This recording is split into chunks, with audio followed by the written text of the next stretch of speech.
Hello बच्चों, NEET plus में आप लोगों का स्वागत है। तो बेसिकली आज हम लोग बात करेंगे क्वांटम नंबर के ऊपर।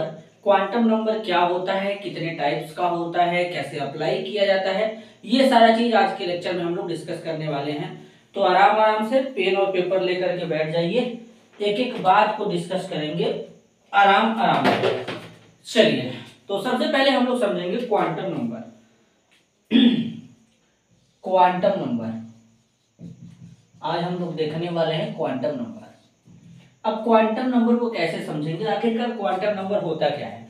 तो बेसिकली जो क्वांटम नंबर होता है बच्चों, ये एक ऐसा नंबर होता है जो इलेक्ट्रॉन के बारे में पूरी तरीके से इंफॉर्मेशन यानी जानकारी देता है। तो जो इलेक्ट्रॉन के बारे में पूरी तरीके से जानकारी देगा वो क्वांटम नंबर होगा। अब अच्छा, इलेक्ट्रॉन के बारे में पूरी तरीके से क्या जानकारी दे सकता है, उसके ऑर्बिटल के ओरिएंटेशन के बारे में, उसके बाद इलेक्ट्रॉन कौन से सेल में पाया जाता है, कौन से ऑर्बिटल में है, उसका एनर्जी लेवल क्या है, अगर इलेक्ट्रॉन ऑर्बिटल में है तो क्लॉकवाइज है कि एंटी क्लॉकवाइज है, ये सारा चीज हर एक बात हमको कौन बताएगा, क्वांटम नंबर। तो क्वांटम नंबर एक ऐसा नंबर होता है जो इलेक्ट्रॉन के बारे में कंप्लीट एड्रेस देता है, जानकारी बताता है हमको, वो हमारा क्वांटम नंबर कहलाता है। अब क्वांटम नंबर कितने टाइप्स के होते हैं, तो अगर हम क्वांटम नंबर के टाइप्स की बात करें तो चार टाइप के क्वांटम नंबर होते हैं। एक होता है प्रिंसिपल क्वांटम नंबर, दूसरा होता है azimuthal quantum number, azimuthal quantum number, तीसरा होता है बेटा magnetic quantum number, magnetic quantum number, और चौथा होता है स्पिन क्वांटम नंबर। अब जरा ध्यान देना, एजीमुथल क्वांटम नंबर को सब्सिडियरी क्वांटम नंबर भी कहते हैं, सब्सिडियरी क्वांटम नंबर, या इसी को एंगुलर मोमेंटम क्वांटम नंबर भी कहते हैं, एंगुलर मोमेंटम क्वांटम नंबर भी कहते हैं। किसको कहते हैं, इसको कहते हैं एजीमुथल क्वांटम नंबर को, एजीमुथल क्वांटम नंबर को बच्चों angular orbital angular momentum quantum number भी कहते हैं, सब्सिडियरी क्वांटम नंबर या फिर orbital angular momentum quantum number कहते हैं। ये टोटल चार टाइप के क्वांटम नंबर होते हैं, जिसमें प्रिंसिपल क्वांटम नंबर जो होता है इसको हम लोग n से रिप्रेजेंट करते हैं, एजीमुथल क्वांटम नंबर को l से रिप्रेजेंट करते हैं, मैग्नेटिक को m से और स्पिन को s से रिप्रेजेंट करते हैं। तो सबसे पहले हम लोगों को ये पता हो जाना चाहिए क्वांटम नंबर चार होता है। एक क्वांटम नंबर हमारा होता है प्रिंसिपल, दूसरा होता है एजीमुथल, तीसरा होता है मैग्नेटिक और चौथा होता है स्पिन। रिप्रेजेंट करने का तरीका क्या होता है, n l m s होता है। एक एक क्वांटम नंबर को बारी बारी से समझ लेते हैं। अब जरा ध्यान से देखना, तो सबसे पहला क्वांटम नंबर हम लोग कौन सा देखेंगे, प्रिंसिपल क्वांटम नंबर देखेंगे। अब देखो प्रिंसिपल क्वांटम नंबर क्या होता है, इसके बारे में समझते हैं। एक बार चेक कर लूं ऑडियो और वीडियो क्लियर है कि नहीं। ऑडियो और वीडियो पूरी तरीके से क्लियर है। ओ, क्वांटम नंबर कट रहा है क्या, अब सही है। एक मिनट जरा रुकना, तो क्या इतना ज़्यादा ऊपर है क्या, एक मिनट भाई साहब,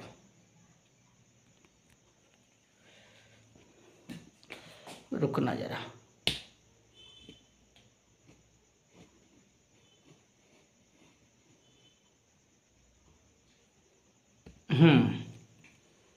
अब ठीक है। चलो अब बात करते हैं क्वांटम नंबर के बारे में। तो जरा ध्यान से समझना आराम आराम से। अब देखो ये क्वांटम नंबर क्या होता है, प्रिंसिपल क्वांटम नंबर क्या होता है, इसको हम लोग देखने वाले हैं। तो प्रिंसिपल क्वांटम नंबर एक ऐसा नंबर होता है जो हमको इलेक्ट्रॉन के सेल के बारे में, ऑर्बिट के बारे में जानकारी देता है, वो हमारा प्रिंसिपल क्वांटम नंबर कहलाता है। यानी ऐसा क्वांटम नंबर जो इलेक्ट्रॉन के सेल के बारे में जानकारी देता है, इंफॉर्मेशन अबाउट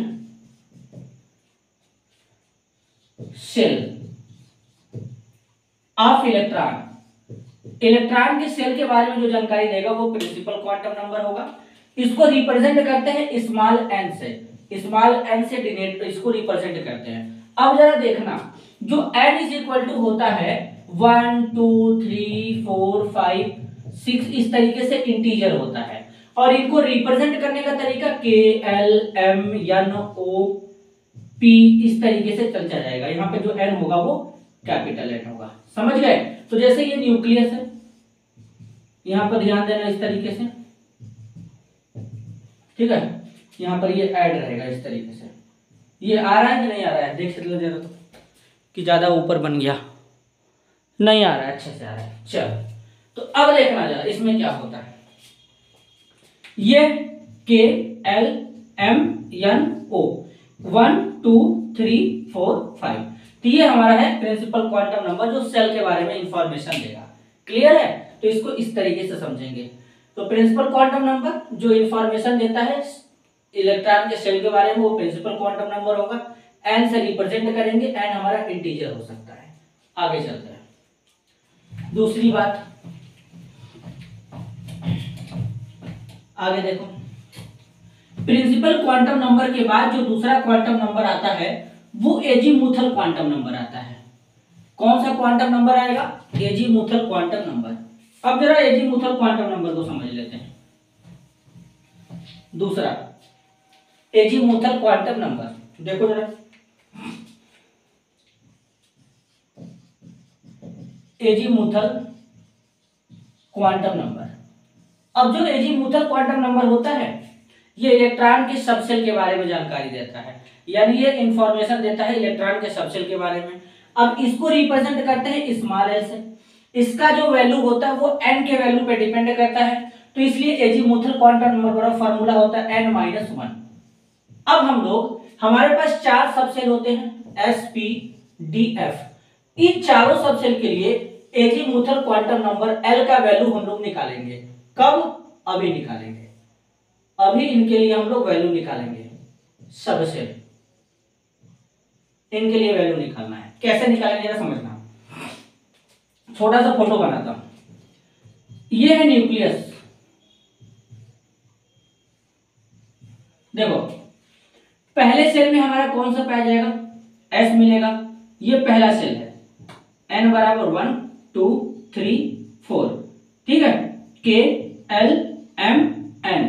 पहले सेल में S मिलता है, दूसरे वाले सेल में S और P मिलता है, तीसरे वाले सेल में S P D मिलता है, चौथे वाले सेल में S भी मिलेगा, P भी मिलेगा, D भी मिलेगा, F भी मिलेगा। पहले इसको ध्यान दो कि जो पहला वाला सेल होता है, पहले वाले सेल में केवल s ऑर्बिटल हमारा प्रेजेंट होता है, दूसरे वाले में s और p दोनों मिलेगा, तीसरे वाले में s p d तीनों मिलेगा, चौथे वाले में s p d अब चारों मिलेंगे। लेकिन हाँ, ये तुमको देखना है कि कौन कहां से स्टार्ट हो रहा है। s वाले, ये इसमें से क्या है, पहले वाले सेल में केवल s स्टार्ट हो रहा है, p वाला कहां से आ रहा है? दूसरे वाले सेल से स्टार्ट हो रहा है, और d वाला कहां से स्टार्ट हो रहा है? तीसरे वाले सेल से, और इसके बाद जो f कहां से? चौथे सेल से स्टार्ट हो रहा है। अब मान लो हमको निकालना है s सबसेल के लिए l का वैल्यू, एजीमुथल क्वांटम नंबर का वैल्यू, तो इस फार्मूले में पुट करो। देखो पहले निकालते हैं, जैसे मान लो s के लिए निकालते हैं, तो यहां पर l बराबर हो जाएगा n का वैल्यू क्या होगा? ये प्रिंसिपल क्वांटम नंबर होगा। तो s कहां से स्टार्ट है? s स्टार्ट है पहले वाले सेल से, यहां पे 1 रखो, 1 1, l बराबर कितना आ जाएगा? 0। किसके लिए? s के लिए। तो s के लिए l का वैल्यू कितना मिला? 0। अब मान लो p के लिए निकाल रहे हो, तो p के लिए निकालोगे तो l बराबर, यहां पर p कहां से स्टार्ट हो रहा है? दूसरे वाले सेल से स्टार्ट हो रहा है, तो यानी 2 - 1, l बराबर 1 आ जाएगा। तो यहां पर क्या लिखोगे? l 1 लिख दोगे। क्लियर है? अब मान लो हमको d के लिए निकालना है, चलो d के लिए निकालना है, तो l बराबर, अब तुम देखो d वाला कहां से स्टार्ट हो रहा है?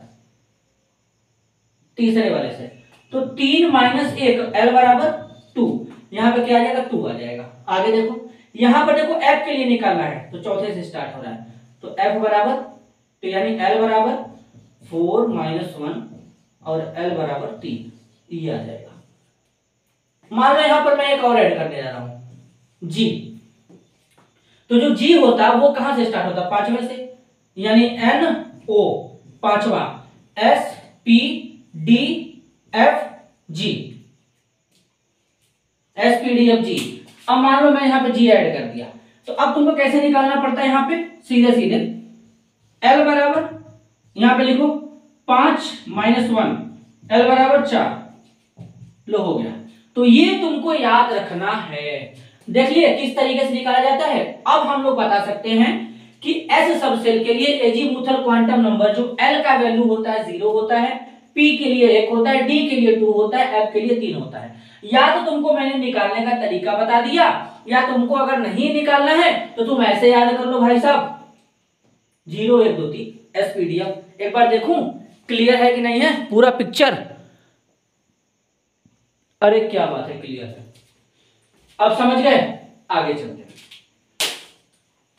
स्क्रीनशॉट ले लो, इसका काम आएगा। चलो आगे चलते हैं।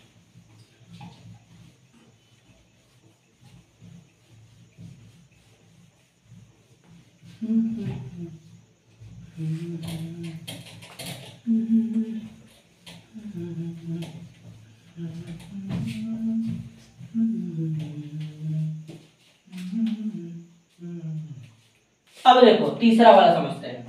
ये तो हो गया magnetic quantum number. Magnetic quantum number जो है ऑर्बिटल के ओरिएंटेशन के बारे में इंफॉर्मेशन देता है। इसको स्मॉल m से रिप्रेजेंट करते हैं। जो m का जो मान होता है, वैल्यू होता है, वो l के ऊपर डिपेंड करता है, इसलिए इसको ऐसे भी लिखा करते हैं। अब देखो, तो अब इसके लिए फॉर्मूला होता है। इसका वैल्यू कैलकुलेट करने के लिए हमारे पास 4 ऑर्बिटल होते हैं। s है, p है, d है, f है। s में देखोगे तो एक बॉक्स होता है, p में 3 डिजेनरेट ऑर्बिटल होते हैं, मैंने बता रखा है। d में हमारे 5 डिजेनरेट ऑर्बिटल होते हैं, ये भी मैंने बता रखा है। f में कितने डिजेनरेट ऑर्बिटल होते हैं? 7। 1 2 3 4 5, एक यहां पे 6 और एक 7, ये होता है। तो इनके लिए वैल्यू निकालेंगे। तो कैसे निकालेंगे जरा समझना। तो पहली बात, यहां पर फॉर्मूला जो होता है माइनस एल से प्लस एल होता है, जिसको -L 0 + L लिखते हैं। ठीक है, ये फॉर्मूला होता है कैलकुलेट करने का। ये फॉर्मूला होता है कैलकुलेट करने का। एक और फॉर्मूला मैं तुमको देने जा रहा हूं, 2L + 1 ml बराबर, इससे निकाल लेंगे। अब कैसे जरा समझाता हूं, देखना ध्यान से। देखो पहली बात कैसे अप्लाई करते हैं। मान लो हम s के लिए निकाल रहे हैं। जब s के लिए निकालेंगे तो ml बराबर, s के लिए l का वैल्यू कितना होता है? देखो s p d f, इनके लिए l का वैल्यू 0 1 2 3 होता है। अभी मैंने सिखाया था निकालना। तो अब यहां पे क्या करने वाले हैं, यहां पे रखो 2, फिर यहां पे इंटू 0। देखो s के लिए 0 है l का वैल्यू, फिर +1। तो s सबसेल के लिए, s ऑर्बिटल के लिए हमारा जो मैग्नेटिक क्वांटम नंबर है, इसका वैल्यू कितना मिलेगा? 1 मिलेगा। तो एक वैल्यू जो मिलता है वो 0 होता है। वो 0 होता है कैसे? जैसे ml है तो यहां पर -L रखना है, तो यहां पे देखो 0 है, तो 0 से फिर 0 -0, तो ओवरऑल इसके लिए एक वैल्यू मिलता है केवल 0। तो s के लिए यहां पे 0 लिखते हैं। अब मान लो हमको p के लिए निकालना है, तो p के लिए निकालेंगे तो ml का वैल्यू तो क्या हो जाएगा, p के लिए कितना है? 1 है, तो 2 × 1 + 1, तो 2 का 1 में मल्टीप्लाई करना, 2 आएगा, 1 जोड़ देना। तो इसके लिए m का वैल्यू कितना आ गया? 3 आ गया। 3 आने का मतलब है कि, यानी 3 आने का मतलब समझते हो, 3 आने का मतलब है -1 0 +1, ये 3 वैल्यू मिलेगा, इसीलिए माइनस से प्लस लिखा गया है। तो तीनों बॉक्स के लिए वैल्यू मिला -1 0 +1। अब अगर मान लो तुम किसके लिए निकालते, d के लिए निकालते, तो d के लिए निकालो जरा, कितना आएगा? d के लिए जब निकालोगे, d के लिए निकालोगे ml बराबर, तो यहां पे 2 × d के लिए 2 है, 2 + 1, 2 दूना के 4 1 5, तो यहां पर मैग्नेटिक क्वांटम नंबर का वैल्यू 5 आ गया। -L से +L, तो क्या लिखोगे? -5 आया है ना, तो टोटल हमको 5 वैल्यू भी मिलेगा। अब वो 5 वैल्यू कौन कौन होगा? -2 -1 0 +1 +2 ये वैल्यू हमको मिलने वाला है। कैसे जरा समझाता हूं। देखो पी के डी के लिए कितना वैल्यू है 2 है। अब 2 है तो यहाँ पर -2 से क्या हो जाएगा +2। जब इसको ओपन करोगे तो -2 -1 मिलेगा और यहाँ से क्या मिलेगा 0 मिलेगा और यहाँ से +1 +2 मिल जाएगा। अब समझे। अगर मान लो तुम एफ के लिए निकाल रहे हो तो एफ के लिए निकालो जरा, तो कितना हो जाएगा यहाँ पे निकालना जरा तुम ml। एफ के लिए कितना है 3 है तो 3 इंटू नहीं सॉरी यहाँ पे तो 2 हो जाएगा, यहाँ पे 2 रहेगा इंटू 2 लिखो 3 लिखो, यहाँ पे देखो 3 है फिर +1 कर दो तो 3 दूना के 6 1 7 तो मैग्नेटिक क्वांटम नंबर का वैल्यू 7 मिलेगा एफ ऑर्बिटल के लिए। तो यानी अगर तुम यहाँ पे 3 रखोगे तो 3 को ओपन करना -3 0 +3 तो -3 से -2 -3 -2 -1 0 फिर +1 +2 +3 टोटल 7 वैल्यू हुआ, इसीलिए 7 मान आया है। तो यहाँ पे क्या रखोगे देखो ऐसे -3 -2 -1 0 +1 +2 +3 देखो। तो इस तरीके से ये वैल्यू तुमको याद होना चाहिए। तो अब तुमने निकालना सीख लिया मैग्नेटिक क्वांटम नंबर का भी वैल्यू, किस तरीके से मैग्नेटिक क्वांटम नंबर लगाते हैं। देख लो कोई समस्या सही है। स्क्रीनशॉट लो, देखो मैं जरा ऑडियो और वीडियो क्लियर है कि नहीं। एकदम अच्छे से ऑडियो और वीडियो क्लियर है। चलो अब एक लास्ट बचा, कौन सा क्वांटम नंबर बचा स्पिन क्वांटम नंबर। अब जरा देखना स्पिन क्वांटम नंबर क्या बताता है।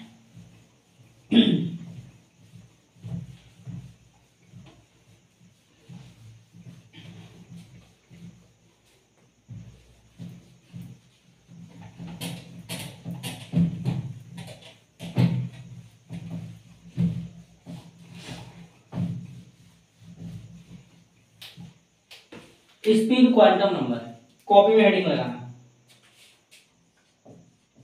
Spin quantum number. Q1 का मतलब क्वांटम नंबर होता है। स्पिन क्वांटम नंबर को स्मॉल s से रिप्रेजेंट करते हैं।